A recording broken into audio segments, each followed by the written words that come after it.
know, maybe I am. I like to go to bed around 1 because I usually get up around 4, and then I sleep the rest of the night. Do you know what your birth story is? Where were you born and what time of day? I've always thought on a Friday. I was born October 13th, 31. 13th is not supposed to be a lucky number, but I think it is. And my brother was born the 16th, 6 years younger than me, older than me. My dad was born the 10th of October. Wow. Something happened around the first of the year. Where were you born? What hospital? I don't know. I was born somewhere in Philadelphia. We lived in Ambler then. And that would be probably the nearest hospital. I know I wasn't born at home. That's not the way my mother did things. That would have been messy. When did you move to New York City? Moved when I was about 6. After they were married, Mother and Hef moved there. And then they moved to Paoli, where we lived on a farm, and then we had World War II, and our water went bad. You couldn't get a man to fix it, and you couldn't drink it, you couldn't brush your teeth in it, and you couldn't raise 2 children with no water. So we moved back to New York. Do you remember when you met Bridget? We were about 6. We played together at Southampton on the beaches. And I think we had 1 year in Burley together. And I don't know what she went to. I had a couple of years in Burley, and then I went to Paoli, and then I came back. And then I went away for 4 years. And you didn't love that experience? It was a terrible experience. Simply terrible. Everybody was older than me. I had a roommate who was 16, I was 13. And they're inclined to pick on someone who seems to be 2.5 years younger, which they did. And I just hated it every minute of it. I had 4 years to get through.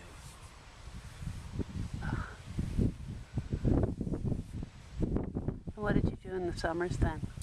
Went to Southampton still. Is that how you and Bridget kept in touch? Oh yeah, we were there every summer together. And yes, that's how we kept in touch. And then at some point, we were in New York together too, so we saw a lot of each other year round.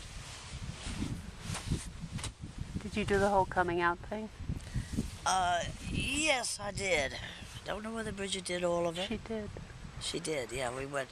And then I did cotillion in Baltimore because I had an uncle there who saw that I came out, and he put me on the train back to New York and called Mother immediately because 2 men got on the train after me to say goodbye to me, and he had hysterics, so it was great fun.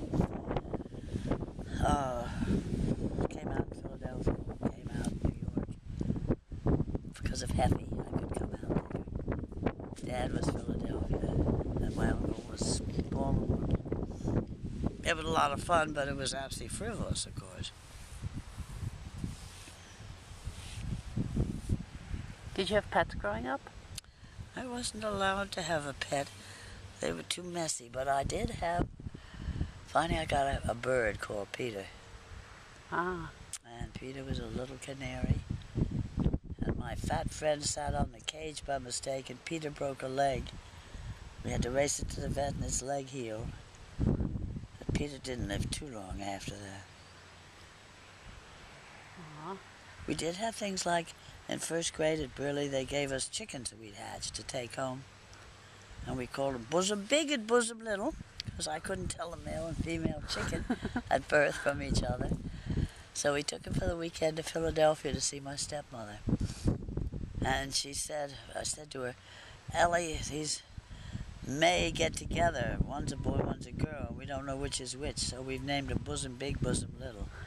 And I was 6 and my stepbrother was 5 and my stepsister was 4. And that left Ellie to try to explain the facts of life to 3 of us, and she was very angry. I never understood how she was so mean about bosom big and bosom little. I think we left them with her. Dad dad had a farm. It was a perfect place for 2 chickens. No, I didn't get many pets. We had a dachshund called Heinzie who bit everything in sight, hated children, and you had to be very nice to him. And as I got older, we got another dachshund, as Effie used to call him, called Ike. And he did likewise with children. They were just lovely companions. I can remember standing on a glass table in the outside, holding on to an umbrella, telling the dog to stop barking at me. They were just charming. Do you remember Beverly's dachshunds? Yeah, I remember Aunt Bev's. I remember Aunt Bev well. She was absolutely great fun. She had a wicked sense of humor. God, I'll never forget her when Arthur's cat had peed on him in the morning because he locked it out of its bathroom while we had house guests. And I thought he was having a terrible dream, so I said to him, "Oh, come on, Arthur, which of the cats bit you?" And he said, "What difference does it make which one peed on me?" He said, "It was just like a horse letting go, Julie. You need to understand." And I laughed, or I thought I was going to be sick. He nearly threw the cat out the window, but he gave up. He threw the pillow out instead. We went out that night to Aunt Bev's for dinner. She said to Martha, not knowing the story, "Your hair looks particularly nice tonight. What did you do to it?" He said, "Isabella the cat peed on it." Well, she said, "You should bottle it. You'd make a fortune." Arthur was not in the mood to laugh. That's the only time we had anything like that. Isabella was a lady, and he locked her out of the bathroom. She just was desperate. No, I didn't have... But that was when we were on our own and we were grown and you could have your cats. And since then, I've always had a cat. What was your first job? File clerk at NBC. Terrible. $30 a week. That's way, way back. And I went in and said I couldn't live on it, which I couldn't. And he said, "Why didn't you tell us? We'd have given you a raise." I said, "If I was worth it, why didn't you just give me the raise?" And I quit. It wasn't easy in those times for women to get a decent job. Mm-hmm. And I hadn't had any college. I'd had 2 years of junior college, which I loved. But my family didn't think it was necessary for a woman to be educated because she'd just get married and didn't need the education. Yeah. So I was completely unprepared, really, to step into the real world and do anything useful, except work and file, which I could be taught. Yeah, I know Bridget had that too. It's terrible. Yeah. It's horrible because when I finally got my IQ tested, I was 2 points off from where my brother, the corporate lawyer, was. Mm-hmm. He made money 7 figures in a year. And I made $30 a week. And we had almost the same IQ. But I wasn't given any training because I was a woman. And you don't have to eat, I guess, if you're a woman. That's one thing I've never really quite forgiven my family for. They never could understand why I had no money because I was a secretary. Mm-hmm. That's good. Yeah, you were just kind of devising your... Yeah, it's really, I find it interesting that my friends, some friends of mine who are Jewish women who are, your age, were encouraged to go to school, go to college for themselves. And it seems so many of my experience of Mom and you were discouraged. That's to use because your we intelligence. came out. And the theory was we would find a man and make a good marriage.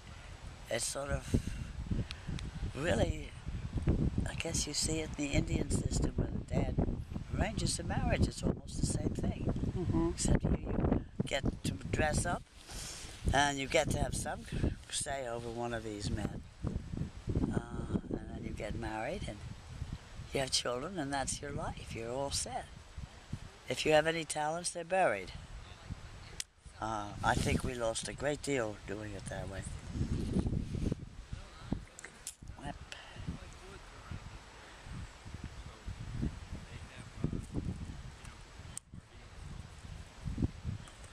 What are you looking forward to? What I'm looking forward to at 80, Hmm. hopefully I can stay around long enough to see my nieces marry and produce little ones. That would be great. Yeah. I'm also hopefully looking forward to traveling still. I have half of my family down south, and I'm looking forward to seeing them. One of the reasons I left my job as a full-time priest at 72 was that I wanted to see more of my family. They were asking Julie who. Yeah, who's Aunt Julie. I haven't seen her in years. It gets a little old. I've missed all my step-grandchildren's children. And I'm going to try to maybe catch up with them at the end of July, depending on when Dick's funeral is. I'd also like to find somebody to share what I like with, which is birding and traveling. And it's not so easy. Mhm. You know, it could be, man could be a woman. I much prefer a man because it makes a better balance, I think. But I don't even see a woman on the horizon who'd like to travel like I do. Mhm. I want to go to the wild places. I don't want to go to Rome. I've been several times. I loved it. I don't want to go back to Paris or Greece or anything. I want to go back to the Amazon. I'm hoping Bridget does too.